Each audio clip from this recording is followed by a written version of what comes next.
Creator Jitendra Kumar Jitu sir के channel पे आज आपका फिर से स्वागत है। आज मैं मैथ्स में पार्टनरशिप, इसे हिंदी में साझा बोलते हैं, पढ़ाने जा रहा हूँ, जो आपके सभी कम्पिटिटिव एग्जाम में SSC, BSSC, bank, railway, air force, army, MAT, CAT या कोई भी ऑब्जेक्टिव टाइप के जितने भी कम्पिटिटिव एग्जाम में सब में पूछा जाता है पार्टनरशिप से। तो सवाल ये देखिए, होता क्या है कि पार्टनरशिप, इसको हम लोग चार भाग में बांटते हैं। एक होता है आपका कंपाउंड पार्टनर, कंपाउंड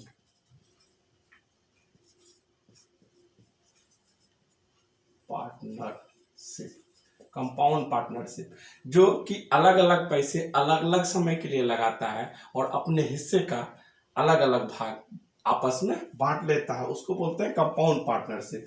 दूसरा होता है working partnership, working partnership. Working partnership क्या होता है? जो पैसा भी लगाता है और उसमें काम भी करता है, तो उसको एक्स्ट्रा मजदूरी के रूप में दे दिया जाता है, उसे हम बोलते हैं वर्किंग पार्टनरशिप। तीसरा होता है स्लीपिंग पार्टनरशिप, स्लीपिंग पार्टनरशिप, जो सिर्फ पैसा लगा देता है, काम से उसे कोई लेना देना नहीं रहता है, जैसे शेयर मार्केट सब में लगाते हैं, उसको बोलते हैं हम लोग स्लीपिंग पार्टनरशिप। चौथा होता है जो कि चलन में हमेशा होता है, सिंपल, सिंपल पार्टनरशिप,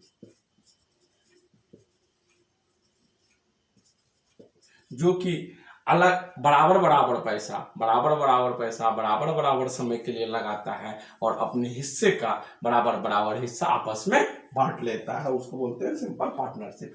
तो इस टाइप के पार्टनरशिप हम लोग एक यूज होता है, जो कि अलग अलग तरीके से पैसे लगाते हैं, काम करते हैं। तो आइए, पार्टनरशिप से सवाल आपके एग्जाम में प्रायः पूछे ही जाते हैं निश्चित रूप से। तो हम लोग पार्टनरशिप का सवाल देखने में बहुत बड़ा बड़ा लगता है, लेकिन हमको उसको कैसे जल्द सॉल्व करना है ये बताते हैं, कैसे आपको लगाना है। तो इसके लिए एक फार्मूला हम आपको बता रहे हैं, जिसे आपको याद रखना है। जैसे कि मान लीजिए कि ए और बी दो पार्टनर है, ए और बी दो पार्टनर है, तो हमको इसको फार्मूला लगाने के लिए कैसे बनाएंगे पार्टनरशिप का? तो capital A into time A upon capital B into time B equal to profit A upon profit B. देखिए कि कैसे लगाएंगे, ये सवाल हम बाद में बताएंगे। अभी आप याद रखिए कि एक ही फॉर्मूला है पार्टनरशिप का, जिस एक ही फार्मूला बोलिए, ट्रिक बोलिए, जो भी बोलिए, एक ही ट्रिक पे आपका पूरा पार्टनरशिप का सवाल लग जाएगा। सिर्फ इसको कैसे यूज करेंगे, कैसे बनाएंगे, किस सवाल में कैसे यूज करेंगे, वो हम आगे बताते हैं। कैपिटल सी से कैपिटल हो गया कैपिटल, टी से हो गया आपका टाइम। यहाँ पे टाइम क्या है? टाइम यूज्ड, टाइम यूज्ड, हम कितना टाइम यूज करते हैं वो लिखेंगे टाइम, टी से टाइम। पी से आपका हो गया प्रॉफिट।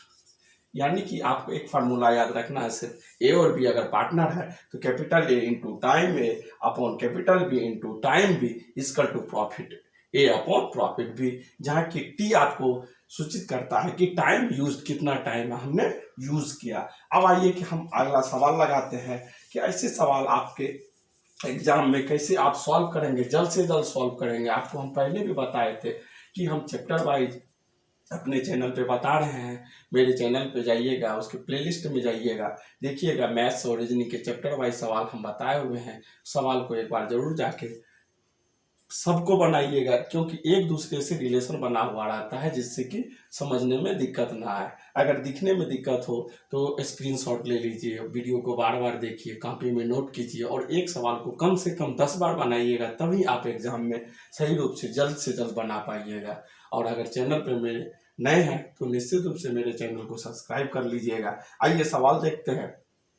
देखिए सवाल कह रहा है, अ और ब संयुक्त रूप से किसी व्यापार में 5:6 के अनुपात में पूंजी निवेश करते हैं। 8 महीने के बाद अ अपनी पूंजी व्यापार से निकाल लेता है। यदि दोनों को 5:9 के अनुपात में लाभ मिलता है तो बताएं कि ब की पूंजी कितने समय के लिए व्यापार में लगाई गई। देखिए अ और ब संयुक्त रूप से किसी व्यापार में 5:6 के अनुपात में पूंजी निवेश करते हैं।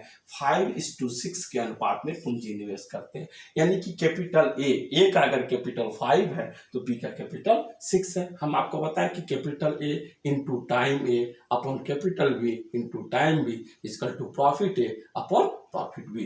तो देखिए 5:6 5:6 यानी ए का कैपिटल 5 है तो बी का कैपिटल 6 है। हम कैपिटल लिख दिए। आगे देखते हैं क्या करें। अनुपात पूंजी निवेश करते 8 महीने के बाद ओ अपनी पूंजी व्यापार से निकाल लेता है। 8 महीने के यानी ओ का पूंजी कितने महीने तक रहा? 8 महीने तक। यानी कि कैपिटल ए इंटू टाइम में, हम टाइम में बताए हुए थे टाइम यूज्ड, कितने समय तक वो अपना व्यापार में टाइम में कैपिटल टाइम यूज करता है, लगाता है, तो उसको यहां लिखते हैं इंटू अपॉन। अब कह रहा है कि यदि दोनों को 5:9 के अनुपात में लाभ मिलता है तो दोनों को 5:9 के अनुपात में लाभ मिलता है, यानी 5/9 के अनुपात, यानी ये प्रॉफिट दिया हुआ है। तो बताएं कि बॉ की पूंजी कितने समय के लिए लगाई गई। पूछ रहा है कि बॉ की पूंजी कितने समय के लिए। मान लेते हैं कि बॉ की पूंजी पता नहीं है, बॉ की पूंजी x समय के लिए लगाई गई है। जो x का वैल्यू निकाल लेंगे वो हमारा आंसर निकल जाएगा। आपको हम बोले हुए थे वहां पे कि इससे पहले रेशियो प्रोपोर्शनल बताए हुए हैं, नंबर बताए हुए हैं, age and average and age problem बताए हुए थे। सीधा हम बताए हुए थे कि ऊपर ऊपर कट करते चले जाइएगा, कट हो जाएगा। ये देखिए कि 3 से 3 2 जा 6, 3 3 जा 9, 2 4 जा 8, यानी x उधर गया तो x का इंटू तो वैल्यू 4 3 जा 12। कितना है? महीने में है तो महीने के लिए लगा रहा है पूंजी 8 महीने, तो महीने में यानी कि बी कितने समय के लिए अपना पूंजी लगाएगा? 12 मंथ के लिए, यानी 12 मंथ या 1 ईयर जो भी बोलिए, आपका आंसर निकल गया 12 मंथ के लिए बी अपनी पूंजी। Capital A into time A upon capital B into time B पता नहीं है, मान लिए कि बी टाइम एक्स समय के लिए बी लगाए, वो लेट कर लिए, मान लिए हैं, तो बी एक्स का वैल्यू निकल गया तो बी का वैल्यू निकल गया upon profit A upon profit B. इसको सॉल्व कर लिए। सॉल्व करने के लिए भी हम बताए हुए हैं। निश्चित रूप से आप मेरे चैनल पे जाइएगा, प्लेलिस्ट में मेरे सभी चैप्टर को शुरुआत से देखिएगा तो आप जल्द से जल्द सवाल लगाने का टेक्निक जान पाएंगे, ट्रिक जान पाएंगे और लगा पाएंगे। सभी का एक दूसरे से रिलेशन बना हुआ रहता है। आइए अगला सवाल देखते हैं। अगला सवाल आपका कह रहा है कि और वह संयुक्त रूप से एक व्यापार शुरू करते हैं जिनमें दोनों क्रमशः 5-5 हजार रुपये पूंजी निवेश करते हैं, लेकिन 8 महीने के बाद वह अपनी पूंजी का 2/5 भाग व्यापार से निकाल लेता है। बताएं कि वर्ष के अंत में उनके लाभ का अनुपात क्या होगा। देखिए दोनों 5-5 हजार रुपये निवेश करते हैं। यहाँ देखिए 5,000 है ना, हम लोग एग्जाम में बना रहे हैं, हम कम्पिटिटिव एग्जाम का तैयारी एग्जाम दे रहे हैं, तो हमको कैसे हमको कम समय में निकालना है उसके लिए अलग अलग तरीके से जानते हैं कि अनुपात में 5-5 हजार रुपया लिखेंगे तो 0-0 कैंसिल हो जाएगा। जब ऊपर का कैंसिल नीचे का कैंसिल, 5-5 लीजिए या 5-5 हजार कोई फर्क नहीं पड़ता, इसलिए तीनों 0 नीचों का इसका भी कैंसिल कर दिए हैं। यानी कि अब ले लिए कि 5-5 लिए हैं। अभी ऐसा 5-5 भी कैंसिल होते, 1 को भी लेके चल सकते हैं तो 5 को लेकर भी चल रहे हैं 5-5, यानी कि दोनों को अनुपात में इसको लिख लिए। 1:1 भी अनुपात लगा सकते हैं, लेकिन 5:5 का अनुपात ना भी रहने देते। आगे देखते हैं क्या कह रहा है। संयुक्त रूप से एक व्यापार शुरू करते हैं जिनमें से दोनों क्रमशः 5-5 हजार रुपये पूंजी निवेश करते हैं। 5-5 हजार दोनों पूंजी निवेश करते हैं, लेकिन 8 महीने के बाद वो अपनी पूंजी का 2/5 भाग निकाल लेता है। 8 महीने के बाद वो अपनी पूंजी का, कौन ये ओ है या वो है, वो अपनी पूंजी का 8 महीने तक 5,000 रुपये यूज करते हैं। उसके बाद क्या करता है कि 8 महीने के बाद वो अपनी पूंजी का 2/5 भाग निकाल लेता है। देखिए 2/5 भाग निकालता है, यहाँ पे जैसे ही उसके बिजनेस में या तो पैसे डाल दे या पैसे निकाल ले तो ब्रेकिंग हो जाता है, बिजनेस उसका टूट जाता है, कुछ ब्रेक हो जाता है। उस ब्रेकिंग के लिए या तो पैसे निकाल दे या डाल दे, जैसे ही ब्रेकिंग होगा उसके लिए प्लस का साइन हम लोग यहाँ पे देंगे। ठीक है, यहाँ पे बिजनेस ब्रेक किया, जैसे ही ब्रेक किया बिजनेस हम लोग प्लस का साइन दे देते हैं।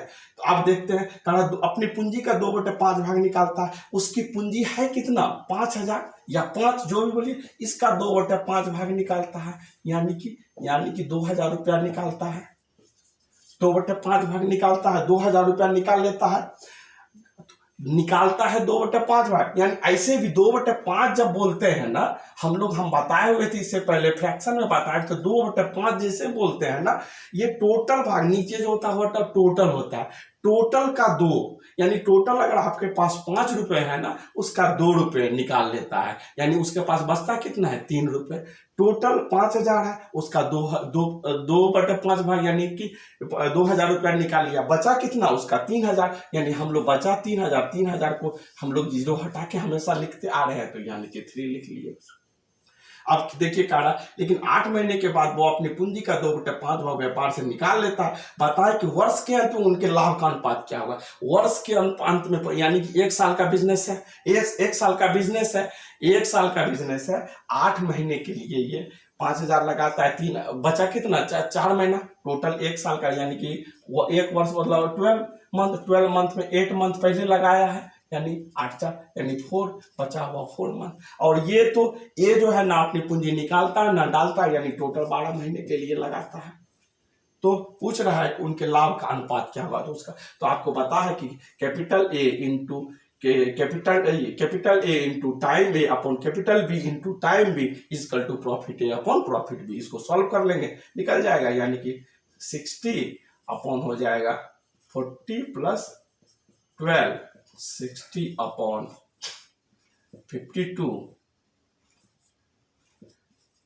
15 चुका 7, 13 चुका 52, यानी 15 अपॉन 13, यानी कि आंसर हो गया इक्वल टू, हमारा हो गया इक्वल टू हो गया 15:13।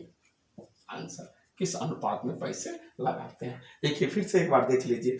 और बहुत संयुक्त रूप से व्यापार शुरू करते हैं जिनमें से दोनों को क्रमशः 5-5 हजार रुपये पूंजी निवेश करते हैं, लेकिन 8 महीने के बाद वो अपनी पूंजी का 2/5 भाग निकाल लेते हैं, यानी टोटल पूंजी उसका 5 है, उसका 2/5 भाग निकाल लेता है, तो बचता कितना है 3,000 रुपये। जैसे ही उसके बिजनेस में आपको पता है कि या तो पैसे डाल दे या निकाल ले, तो ब्रेकिंग आ जाता है, ब्रेकिंग के लिए प्लस दे दिया, 8 महीने 5,000 रहा, अब बचा हुआ 4 महीने जो है 1 वर्ष के बाद पूछ रहा है, तो 4 महीने 3,000 रहा होगा 4 महीने, और ये जो है वर्ष के अंत में 12 वर्ष के अंत में उनके लाभ का अनुपात उतरा, यानी ए का पूंजी 12 महीने तक रहा। और इसको जैसे कैपिटल ए को टाइम से मल्टीपल कर दिए, तो हमारा प्रॉफिट ए अपॉन प्रॉफिट भी निकल गया। तो दोनों का रेशियो पूछ रहा है, तो ए और बी का रेशियो कितना 15:13 हो गया हमारा आंसर।